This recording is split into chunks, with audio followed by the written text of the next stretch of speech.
The last thing that bothers me in the request implementation is that the query string is a simple string.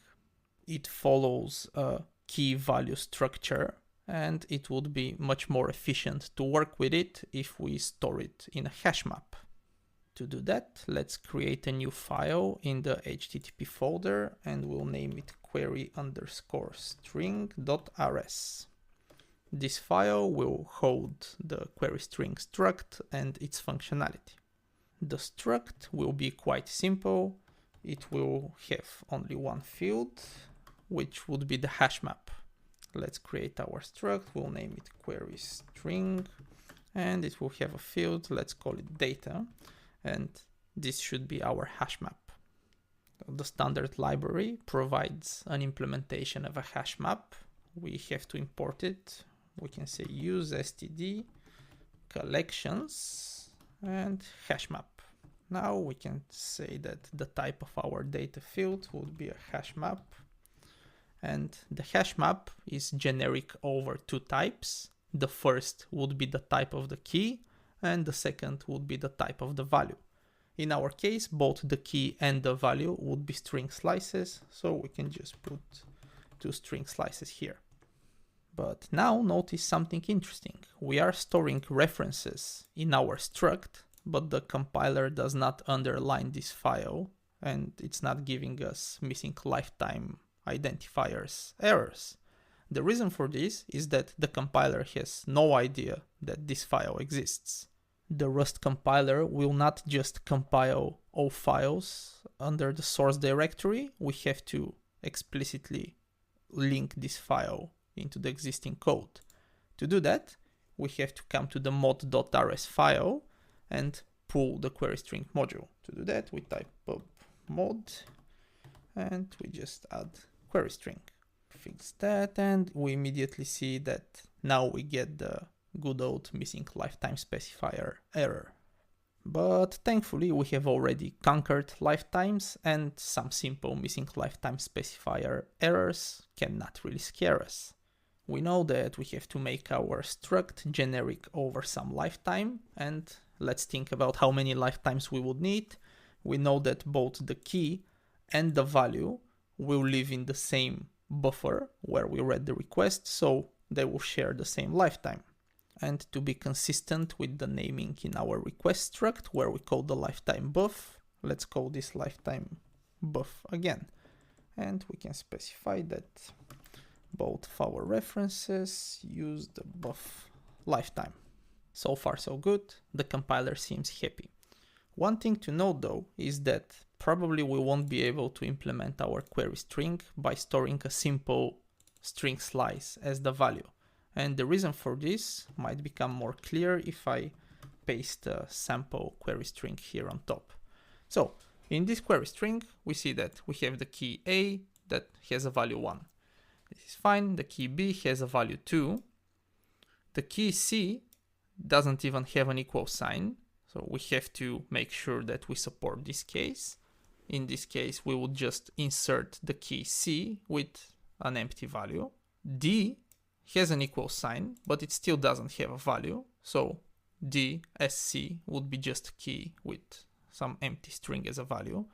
E has a bunch of equal signs, so we want to actually assign 2 equal signs as the value for E. And now here's where the interesting part starts. We have already defined the key D, but we do set 2 more values for the key D. This means that for the key D, we actually want to store an array with 3 values. The first one would be an empty string, the second one would be 7, and the third one would be the string ABC. There are more than one ways to specify arrays in query strings, but we will only focus on supporting this one for now. So let's think about a way to actually implement this. In some cases, like for example the key A, we want the value here to be just a string slice, but for the key D, we want the value to be some array. And to represent these 2 variants of the value in the hash map, we can use an enum. So if we define an enum that we will call value, we said that this enum we'll have two variants. One will be single and the other one will be with multiple. So the single one will represent just a single value. For example, the value for the key A would be of type single, and the value for key D would be of type multiple. So the single variant will wrap a string slice, because this is all the data that we want to store for the single, and the multiple will have to wrap an array. The problem is that we can't just use a normal array here, because as we remember, we have to specify the length of an array at compile time, and we don't know how many values the array will have. To work around this problem, we have to use a heap allocated array that can grow dynamically. For example, we can allocate space for, let's say, 2 elements, but when we try to push a third element, the array will grow on the heap and it will be able to store more data. In Rust, a heap allocated dynamic array is called a vector, and the name of the struct is vec. So vec is generic over a type, and this would be the type that it will store. In this case, it will be string slices. And of course, we have to specify lifetimes again. So we add the buff lifetime to the value and done. Okay, now let's replace the value for the hash map with our value enum. And because it is generic over a lifetime, we specify the buff lifetime. We will also need a function on the query string that will actually read keys from the hash map.